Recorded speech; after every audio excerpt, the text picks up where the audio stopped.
আমাদের প্রতাপগড় এলাকার যে রাম ঠাকুর সেবা মন্দির রয়েছে, রাম ঠাকুর সেবা মন্দিরের উদ্যোগে এই যে শারদীয়া দুর্গা উৎসব, সেই শারদীয়া দুর্গা উৎসবকে সামনে রেখে দুস্থ পরিবার যারা রয়েছে, বিশেষ করে যারা আমাদের মাতৃশক্তি, তাদের মধ্যে বস্ত্র বিতরণের আয়োজন করা হয়েছে। আমি ধন্যবাদ জানাই আমাদের প্রতাপগড়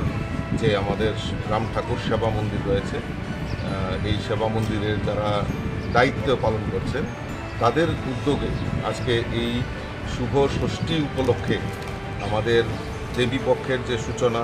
এবং মাতৃবন্দনার যে শুভ সূচনা হচ্ছে, এই প্রাগলগ্নে দুস্থদের পাশে দাঁড়িয়ে দুস্থদেরকে সেবা করা, এটাই যে আমাদের সনাতন হিন্দু ধর্মে যে আমাদের পরম্পরা, সেটাকে ওনারা বাস্তবায়িত করছে। আমি তাদেরকে পুনরায়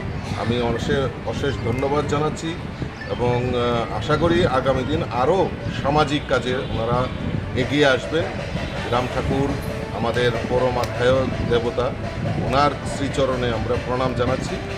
এবং আপনাদের মাধ্যমে